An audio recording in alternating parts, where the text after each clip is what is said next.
Chapter 18. The corridors of Charon Base now felt very different to Joyce.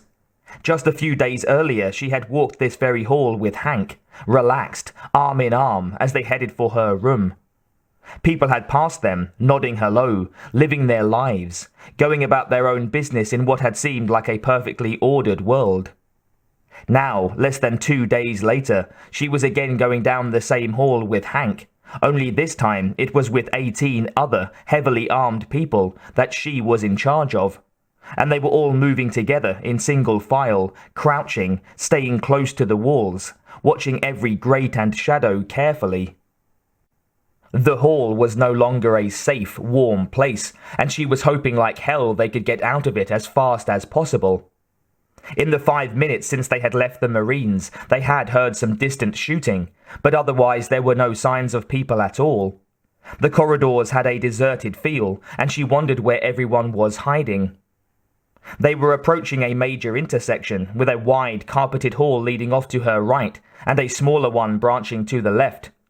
If this had just been a regular day, and she had just been ambling towards the flight deck to check on her ship, she would have gone right, walked about 200 meters, then turned back to the right again after passing the long lab complex. But today was different. She held up her hand for the column to stop, and was relieved to see the 2 men at the end automatically set up to guard in the direction they had just come. They might not be as efficient as the Marines, but she believed they could take care of themselves just fine. She turned to Hank and Kent, keeping her voice low yet firm, and asked, "Know of a good way from here?" "Through the labs," Kent said. "By far the quickest, and we don't spend much time out in the open." "I didn't think you could get through that way," Hank said. Kent gave a snort. "The professor kept that door onto the flight deck shut off, except for special deliveries or his own personal use. He made everyone else go around. His official reason was the decontamination chamber, of course." "Through the labs, then," Joyce said. "Kent, you want to lead the way?" He tapped his Kramer and smiled. "My pleasure." He quickly moved around her, and with a quick look in both directions, ducked around the corner and into the main hall. Hank was right behind him, and Joyce followed Hank. Behind her, the rest stayed in line, almost matching them step for step. The quick trip down the main corridor was uneventful, as they stayed against the left wall and moved quickly in crouched positions, as if they were running under low-hanging branches. Kent pushed open a door labeled Private about 100 paces down the hall. Carefully, gun at the ready, he checked in all directions, including above the door, and then went through, indicating that they should follow. They entered a large airlock-style chamber, with places to hang clothes and supplies on both walls, and a bench against the right. A window on the left opened into a small room where a guard would usually sit, but now was empty, the chair tipped over backward. White lab coats were all that hung on the wall hooks now, with a few tossed carelessly on the bench like people were in a hurry to leave. Joyce wondered if that was a good sign, but she didn't say anything. If Kent thought this was the best and quickest way, she would let him lead. She had no better choices at the moment. Kent did the same routine check beyond the inner door of the chamber, and was through it just as fast. The white of the lab was almost blinding as she followed him down a white tiled hall and around a corner into the main room. The shock of what she saw then brought her to a halt, her heart beating out of control in her chest. This was the lab in the tape where Jerry's body had hung suspended in some sort of liquid until an alien had burst from his chest. 20 bodies still hung behind those huge windows, floating in a thick, clear liquid, tubes and wires holding them centered in place. Unlike in the tape, there were no lab techs watching the computers and monitors in front of the bodies. A few lights blinked, but otherwise the room was deserted, except for the naked bodies floating behind the glass. "Jesus," Hank said, standing in front of one. "Isn't that Stephen?" The others gathered in front of the two huge walls in silence, as if they were standing in front of the gates of hell and looking in. Joyce moved over and stood next to Hank, putting a hand gently on his shoulder. "A friend?" she asked. He nodded. "Another controller, supposedly shipped home last month. He had a slightly deformed right hand which gave him a little trouble at times." Hank pointed at the hand on the floating body in front of them. It had 4 natural-looking fingers, with another tiny, baby-looking finger in the position of the thumb. It would be a hard mark to miss. Obviously, the professor was getting to the point lately that he didn't care who knew he was lying about the bodies and how unlikely they were to be clones. She glanced at the others. They had to get moving, yet they had to do something about this place. They couldn't leave it like this. And she couldn't let those aliens inside those bodies hatch.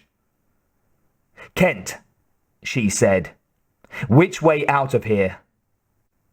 He pointed to a white door near the far end of the left tank.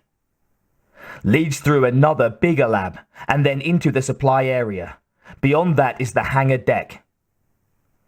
"Let's go, people," Joyce said. One of the men down the line said, "We can't just leave them." "We're not," Joyce said.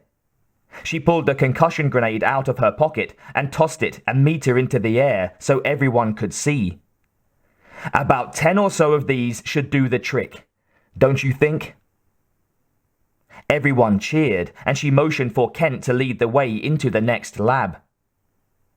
"Get everyone away from this area and save some room for me to come running. And watch your ass." He nodded and waved for the people to follow him. She held back Hank with a light touch.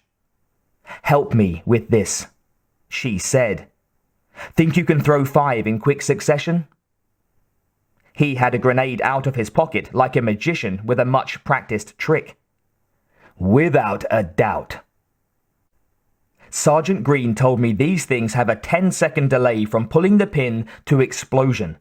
If we're both beside the door, you can toss 5 at the computers and monitors on the far wall. I'll toss 5 along the front of the glass and the monitors there. 10 of these babies should take out anything alive in this room." "Without a doubt," Hank said. "Without a doubt." They moved quickly over to the door as the last of the others went through. Joyce stepped inside and quickly checked to make sure everyone was a safe distance away across the other white lab.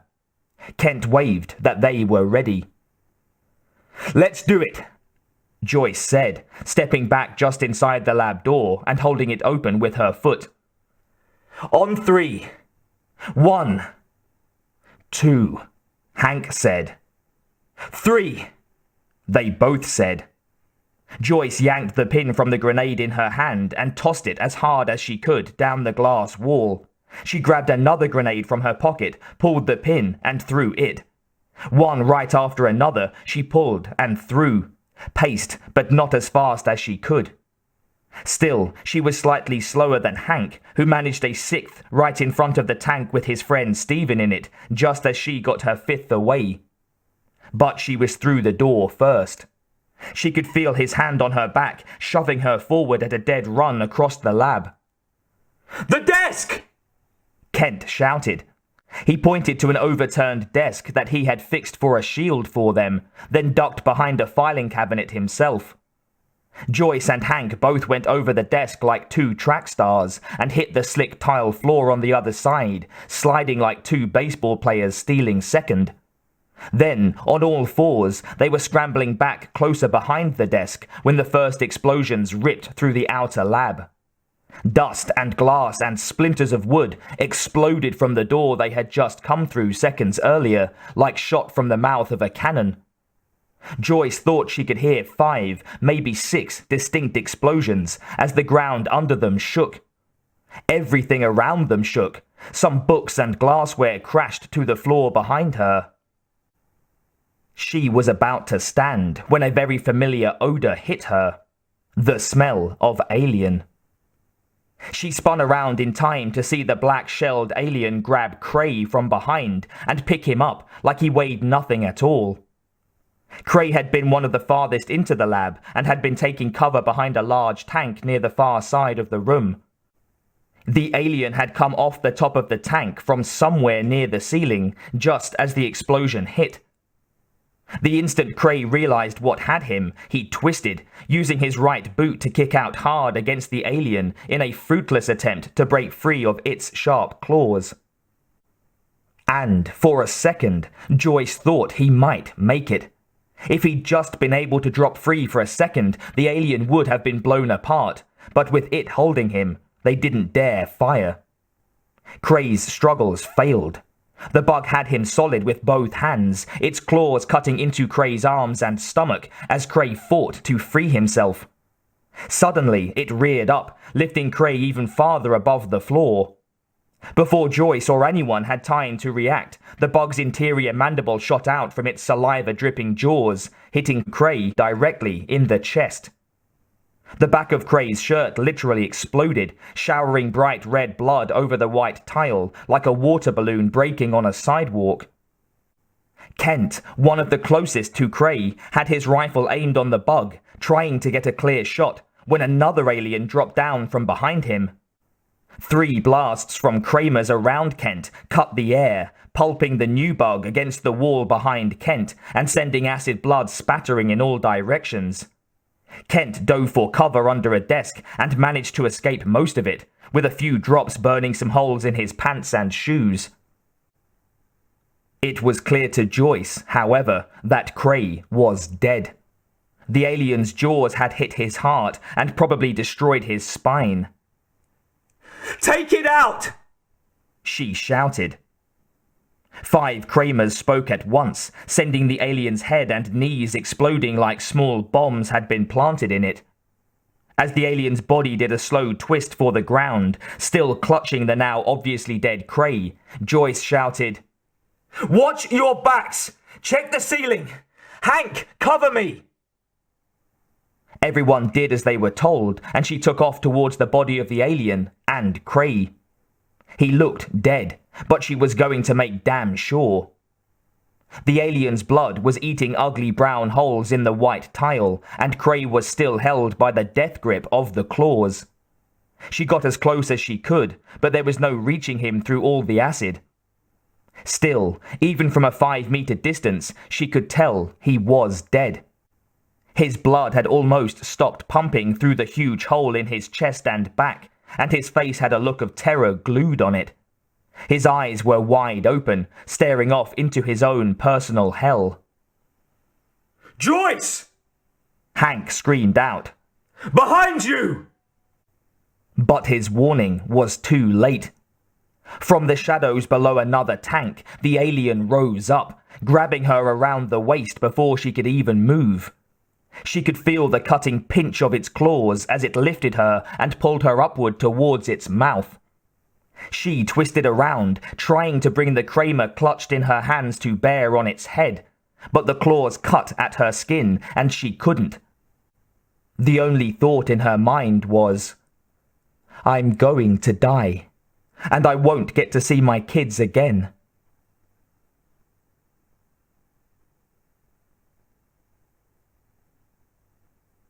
The fight was going a little differently than the professor had envisioned. He and Grace had taken cover just inside a small archway leading into the Queen's chamber as the rogue and the Queen clawed at each other, their tails and feet smashing the bodies of her guards and the egg sacs around the floor. Golden royal jelly mixed with acid blood splashed the saliva-formed walls, and twice the Professor and Grace's body armor had saved them from being burned by flying acid. The rogue had seemed to have the upper hand at first, and the Professor was sure his creation would soon defeat the Queen. He had created something superior, far more powerful, far beyond the capabilities of anything nature could have created, that he thought the fight would be over in seconds. In the first contact, the rogue had knocked the Queen from her feet and had bitten through her lower shell, leaving an ugly wound. But instead of slowing her down, the bite had enraged her even more, and she had managed to push him off and regain her feet. Now, except for a few swipes with their razor-sharp claws, they slowly circled each other, screaming at each other in a frequency that only Grace and other aliens could hear. 10 full minutes now, and it seemed to be a draw. But the professor knew his creation would win. Grace stood watching the battle, her feet spread, the Kramer in her hand always ready. The professor sat on a stone near the tunnel opening into the chamber, never taking his eyes off the fight, the sound cannon beside him. He was confident of the outcome. He had wagered everything he had, his entire life, on this fight. He knew he was right. It was only a matter of time before the rogue proved it so.